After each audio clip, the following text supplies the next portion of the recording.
In the last topic, we have studied about meristematic tissue. We know that meristematic tissue they divide to form new cells. Now, you will be wondering what happened to the cells formed by meristematic tissue. The cells formed by meristematic tissue take up specific role and they lost their ability to divide. As a result, they form a permanent tissue. So, what are permanent tissue? Permanent tissue are composed of those cells which have lost their capability to divide. It means the cells of the permanent tissue they cannot divide. They cannot show cell division. The permanent tissues they are formed by cells of meristematic tissue by a process of differentiation. Now the new term for you is differentiation. What do you mean by differentiation? Differentiation is a process of taking up a permanent shape, size and specific function. That process is known as differentiation. For example, meristematic tissue in the earlier phases of life all the cells are same. Then later on some of these cells they lost their capability to divide.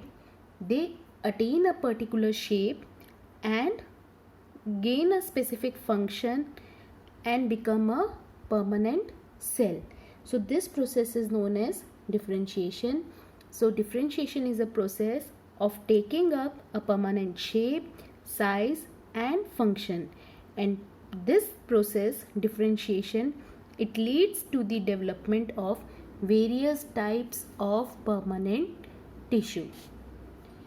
Now the permanent tissue are classified into two main types, simple permanent tissue and complex permanent tissue.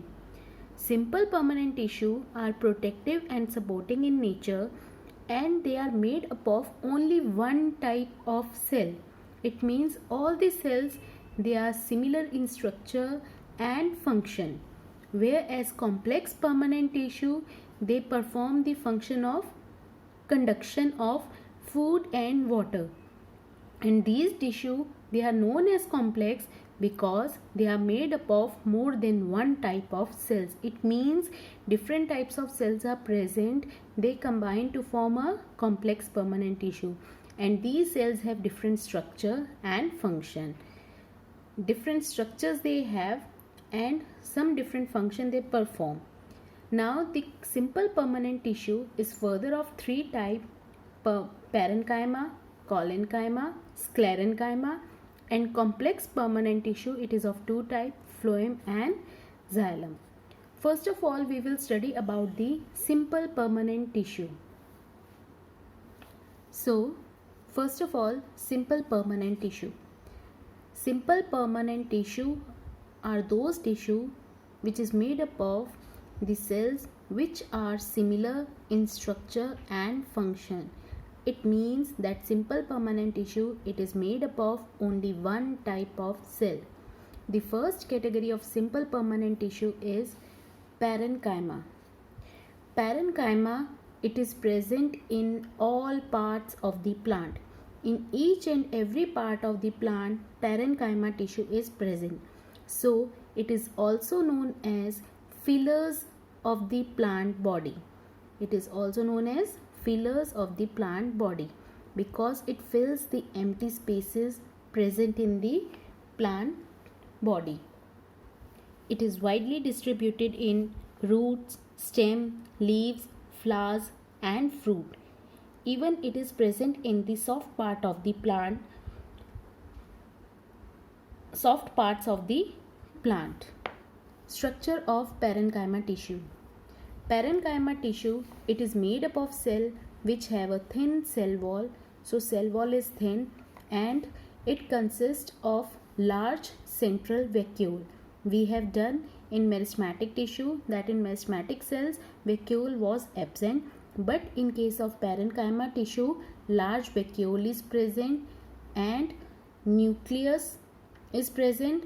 When nucleus is present, nucleus and cytoplasm is present, it means the parenchyma tissue it is made up of living cells, and in between these cells intercellular space is present. You can see intercellular space is present in between the two cells, different cell.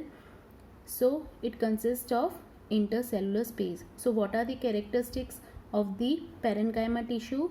That the cells, they have a thin cell wall, large central vacuole, and they are made up of living cell. Intercellular space is present between the cells. Function of parenchyma tissue. Parenchyma tissue, it acts as a filler of the plant body. It is present in each and every part of the plant. Second, because it consists of large central vacuole for food and water storage. So it helps in the storage of food and water. In mesophyll cells, they are present in the leaves of the plant. In mesophyll cells, the parenchyma tissue, they store chlorophyll, and chlorophyll help in the process of photosynthesis. So there in the leaves, the parenchyma tissue is known as chlorenchyma. So chlorine word is from chlorophyll. The mesophyll cells which contain chlorophyll and chloroplast are known as chlorenchyma, and chlorenchyma is the modification of the parenchyma tissue. In hydrophytic plants are those which are present in water. So the plants present in water, they float. Okay, for floating they need air which provide buoyancy to them. Buoyancy means which help them to float. So in those plants, hydrophytic plants, the parenchyma tissue, as we know, vacuoles are present in them. These vacuoles, they store air. When they store air, they help in the floating of the plants. So in such plants, the parenchyma tissue is known as arenchyma.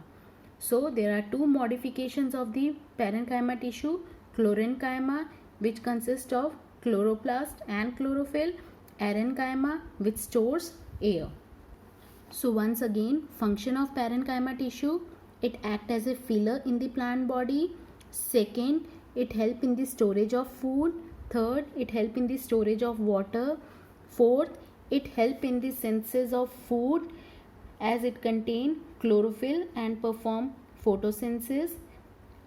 Fifth, in aquatic plants, it stores air and help the plant to float.